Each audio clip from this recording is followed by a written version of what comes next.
What's up sa inyo, no? Malamaya is here. So today, sasagutin natin yung tanong ni Yosh, no? Na tutorial naman, bakit daw ang laki kagad ng gapi ko kahit 2 weeks old pa lang. Pero sa kanya, magwa 1 month na sa November 19, pero ang liit pa rin. And decaps daw yung ginagamit niya. Tips naman daw sa ginagawa ko. So, sabi ko nga sa mga past videos ko, no, na pag mga fry, yung inaalagaan natin at pinapalaki natin, talagang monitor mo yan within 2 weeks, no? Sobrang crucial ng mga fry. Kailangan dapat tututukan mo siya ng 2 weeks, no? Kung papakainin mo 5 to 6 times a day and lagi kang magwa-water change sa kanila kasi nga binabomba mo sila ng pagkain and dumi sila ng dumi, no? Kung hindi malinis yung tubig mo, papangit yung quality ng tubig and then nahihirapan silang lumaki, di ba? And then sa container naman, the more na mas malaki yung container, the more na mas maganda. Pero mas maganda, dapat 1 week old pa lang sila, nasa maliit pa lang na container, and then tsaka mo sila ilipat sa mas malaking container. So sana nasagot ko yung tanong mo, idol. Yan yung aking ginagawa sa aking mga fry. No, everyday papakain tayo ng 5 to 6 times a day and then magwa-water change tayo. Kasi nga, sobrang daming poops and mga sobrang pagkain na naiiwan dun sa kanilang tubig. So, yun lang. Ito yung update sa ating mga fry. So, ito yung ating RDSS na fry na na-harvest natin kahapon. No? 1 day old na sila and kitang-kita nyo naman mga active na and for sure mga gutom na to. No? So, sadly, yung conjoined twin natin is pumanaw na. Kita-kita nyo, namuti na lang sila. No? Rare lang talaga na nabubuhay yung mga ganong isda na lumalaki. Pero karamihan talaga is namamatay. And ang bala ko sana is ilipat sila after a week sa mas malaking container. Kasi monitor ko sila ng 1 week dito. And then sa ika 2 weeks nila, mas malaking lagayan na kasi ayoko silang pagsamahin sa gantong lagayan. Kasi babansot tong mga to pag pinalaki ko sila hanggang 2 weeks dito. So, ililipat natin sila sa mas malaking lagayan after a week nila dito. No? Kasi lalaki to kagad.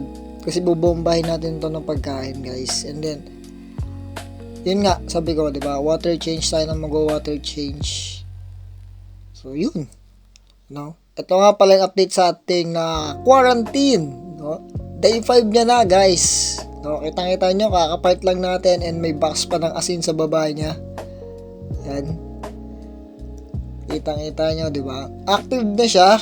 Gusto ko na siyang pakainin pero parang ayoko kasi gusto ko siyang gumaling, no? Ayokong pag pinakain ko kasi baka lumala yung sakit niya eh. So, gusto kong gumaling muna siya. Lumakas yung dati niyang sigla, no? Lumakas!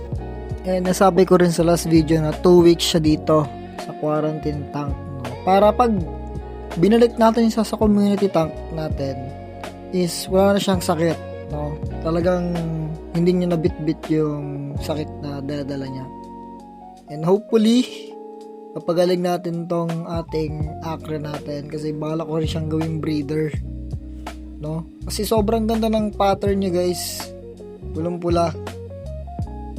Kita-kita nyo naman, di ba? Kaya, sana gumaling to. So, day 5 niyan, guys. So, yun siya. And, lastly, itong ating mga acre na sa community tank na for sale, no? Ito sila, guys. Tinanggal ko ibang female, nilipat ko sa black tab. Siguro 6 pieces yon. I'm not sure kung 6 pieces. Alam ko kasi basta 5 or 6. Nilipat ko sila sa black tab.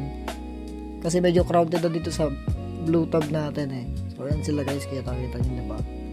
Walang pula. Baka solid. So ito, pinapakain ko lang sila twice. No, morning and then afternoon. Yun yung kanilang schedule. Pero pag mga fry, talaga every 2 hours mapapakainin natin sila and then after siguro ng 5 to 6 times natin na pagpapakain, doon tayo nagwa-water change. Kaya hinuhuli ko yung mga fry natin kapag nagwa-water change. Itong mga to, Pinawater change ko to after ng kailangang pangalawang kain. So, pangalawang kain na nila. Ayan guys. Nakita nyo. Crystal clear.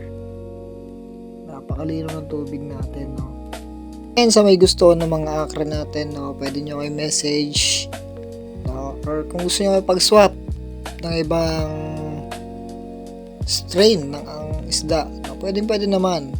I-message nyo lang ako or mag-comment kayo sa video na to para makita ko, di ba? And then mapag-usapan natin. Kapag sa swap naman ng aquarium, siguro isang 5 gallon lang or 2.5 sa isang pair, no?